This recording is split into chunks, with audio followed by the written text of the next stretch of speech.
ES Audio. From the Evening Standard in London, I'm David Marsland, and this is The Leader. This episode is a bonus show with highlights from our How to Be a CEO podcast, where we meet successful entrepreneurs and ask them, how'd you do it? This one's with Ben Francis, founder of Gymshark. To hear more, click the link in the show notes or search for How to Be a CEO. There's loads of interesting guests to have a listen to. I really like the one with Marvin Burglas from Marvin's Magic. Enjoy the show.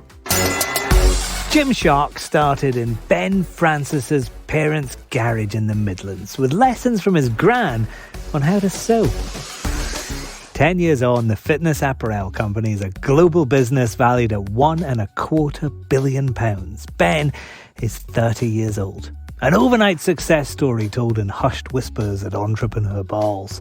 But the real story isn't like that at all. I think Gymshark was about the 7th website that I'd built. Now people look at Gymshark, 10 years old, and they'll pick out all the successes. And I think I look back and I always say to people internally that Gymshark is a story of failure.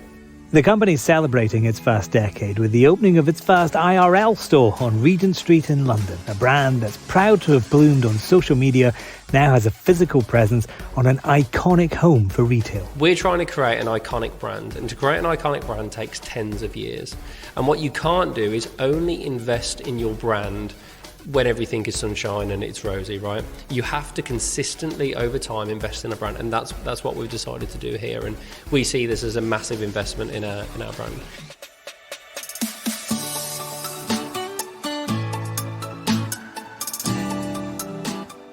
I'm David Marsden from the Evening Standard. The day before the store opened, we were given a tour by Gymshark's Mitch Healy, and we're going to give you some of the highlights of that through this show. It's not your everyday shop. But it's rare for Ben to get a moment to reflect on what he's done in 10 years. Just look at his own social media channels to see the brutal hours he works. So when we get some time to have a chat with him, I want to go right back to the beginning.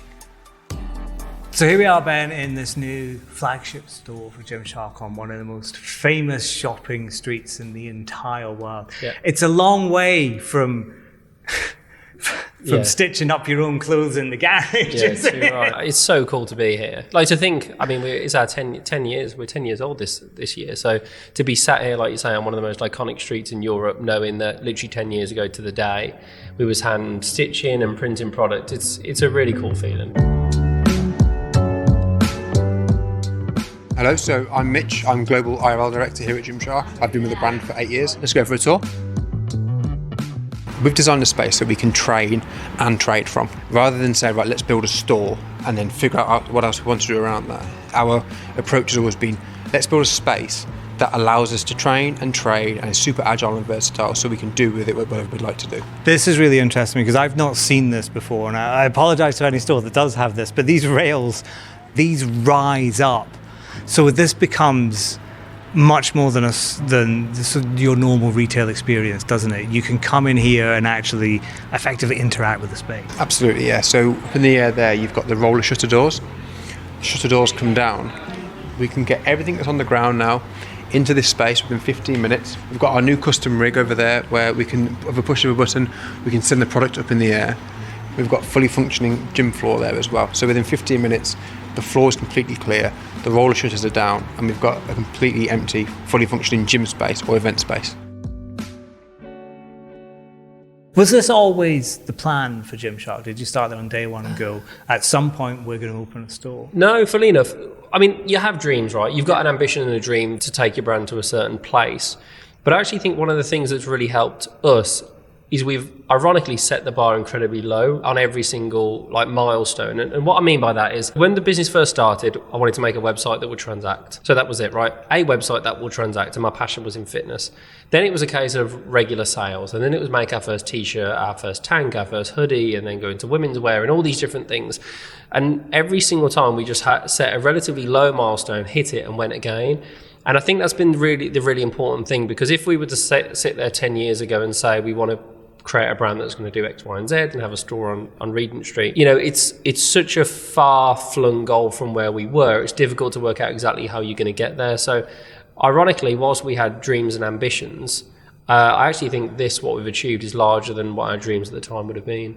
What was it that said to you right now is the moment to open the store in a post-pandemic Yeah. world? I mean, you say post-pandemic. I think we agreed to do this during the pandemic, wasn't it? So this was a very much a gut-led. Now, commercially, things added up for us, but it was a gut-led decision. And what I mean by that is we were in London looking for an office for our London team to work in. And whilst the team were looking for an office, they literally sent me a picture of this street and they said, there's a store available and we think there's something to be done here. And I mean, in typical Gymshark fashion, we were like, listen, that would be a dream, but I didn't think it would be possible. And listen, we just went for it and we were massively helped out by the Crown. And we know that to be an iconic global brand, we need a beautiful flagship that really, resonates and shows what the Gymshark brand is. Yeah, we decided to go for it, and fast forward 12, 18 months, here we are today. So is this about taking opportunities as soon as you see them, like kind of seizing on that? Yeah. Is that kind of how you work? Yeah. Here's something that I didn't expect to come up. It's here. Let's just do it. Yeah. So it's almost like, so we run, I think a lot of people have heard of this, like a test and learn mentality. So the ambition before this popped up was test every single facet of the store. We actually opened up a retail pop-up in Covent Garden and it was closed when the first lockdown happened. We did it for 2 weeks as a test. We've done studio tests, we've done event tests, we've done all these different tests, and this is now the culmination of all of those things. The plan was to do more tests for 12 to 24 months. So we basically ended up being 1 to 2 years ahead of schedule when the store came up. But equally, because the opportunity was so huge, it was the perfect store, the perfect size, in the perfect location. We thought, let's just do it. And the thing is, people can often zoom into a day, a week, a month, a year, and just purely look at that period of time. Now, we're trying to create an iconic brand, and to create an iconic brand takes tens of years. And what you can't do is only invest in your brand when everything is sunshine and it's rosy, right? You have to consistently, over time, invest in a brand, and that's what we've decided to do here. And we see this as a massive investment in our brand. These store dummies that I see around us, these are not usual.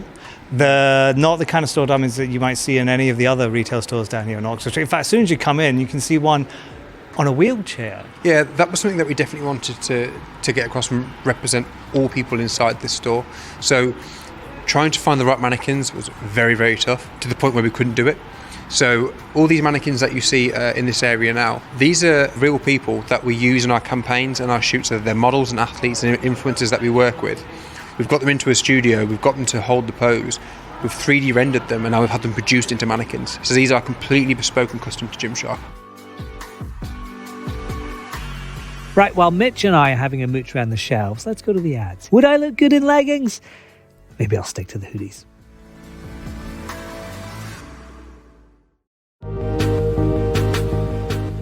So there's a lot of thought gone into how do we create an inviting and presumably commercially successful retail store, but also how do we use it for other things? Yeah, so being on Regent Street, there are certain hours that we can't trade. So, for example, trade won't start until 12 o'clock on a Sunday afternoon, which is consistent with every house on Regent Street.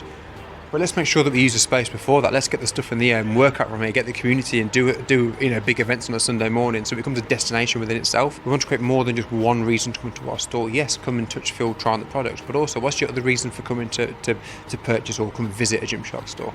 But that's really interesting because you're using regulations that most people would find really frustrating. Oh, I can't open my store before 12 and I've got this empty space. You're like, what can we do with it? How does this constraint, actually, how do we use that to an advantage? Yeah.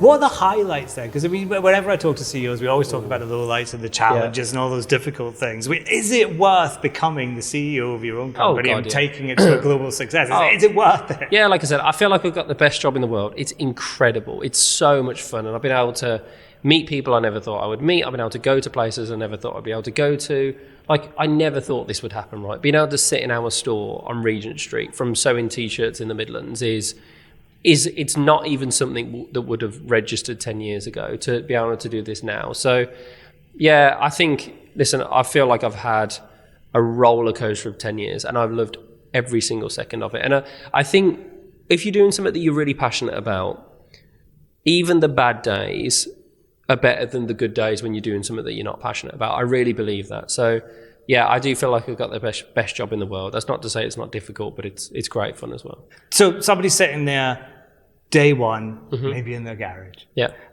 what do they have to do? What's the first thing? What's the most important thing, or a mindset? What do they need to make a success, to make another Gymshark? I think there's a few things. I think you need to be focused on what you're passionate about. I think you can't allow failures to define you.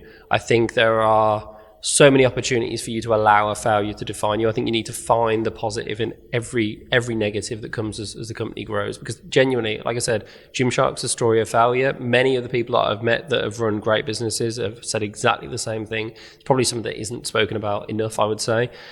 So dedication to your passion, ability to learn from failure and not allow them to define you. And listen, hard work. You have to work incredibly hard.